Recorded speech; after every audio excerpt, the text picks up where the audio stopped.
Novena of Holy Christmas, the 9 Excesses of Love, by the servant of God, Luisa, the little daughter of the divine will. Preparation for Holy Christmas during the season of Advent. The 9 Excesses of Love in the Incarnation of the Word.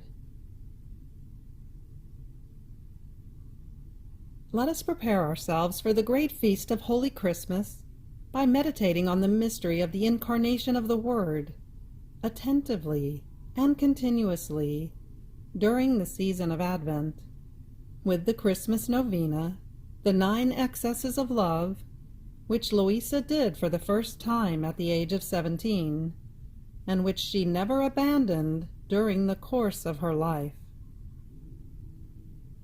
Let us focus on each excess of love for 1 week, during 9 consecutive weeks, by reading and meditating on them each day, ever more closely and deeply.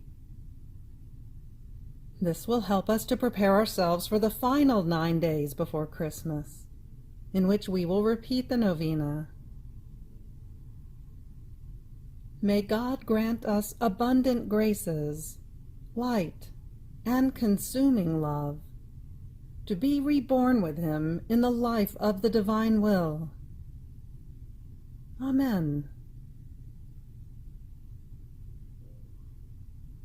The 9 Excesses of Love, by the servant of God, Luisa, little daughter of the divine will.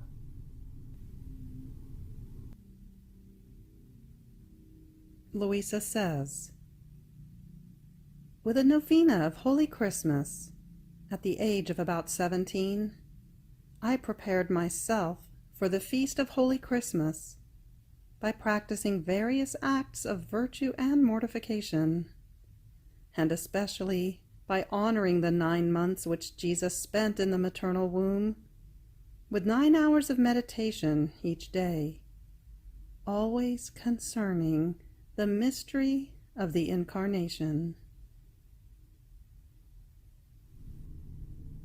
Having completed the first excess of love, known as Trinitarian love, and the second excess of love, known as constrained love, and the third excess of love, known as devouring love, as well as the fourth excess of love, known as operative love, we now move on to the 5th excess of love, known as lonely love, to be prayed from November 11th through November 17th.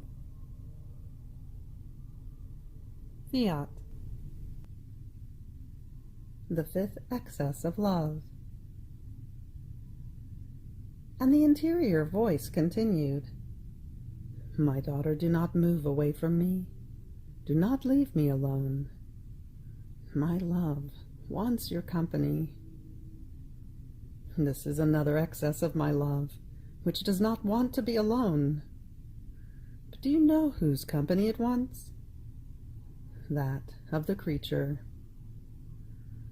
See, in the womb of my mamma, all of the creatures are together with me, conceived together with me. I am with them, all love. I want to tell them how much I love them. I want to speak with them to tell them of my joys and sorrows, that I have come into their midst to make them happy and to console them, that I will remain in their midst as a little brother, giving my goods, my kingdom, to each one of them at the cost of my life. I want to give them my kisses and my caresses. I want to amuse myself with them. But oh, how many sorrows they give me. Some run away from me.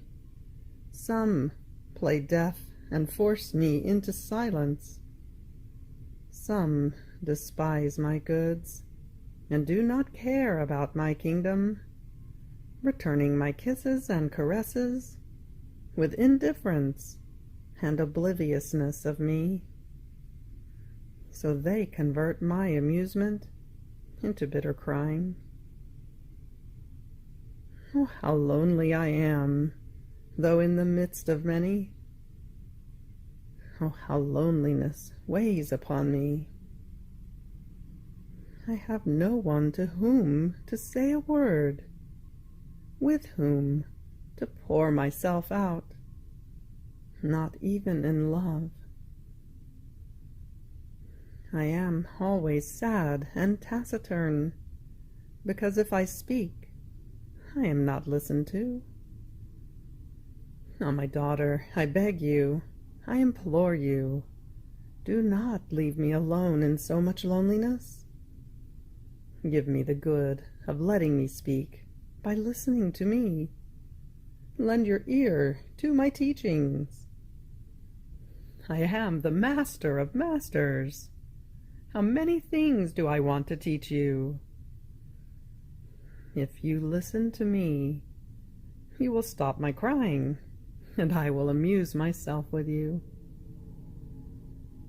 Don't you want to amuse yourself with me? And as I abandoned myself in him, giving him my compassion in his loneliness, the interior voice continued, Enough, enough. Move on to consider the sixth excess of my love. You have reached the end of the fifth excess of love. Fiat.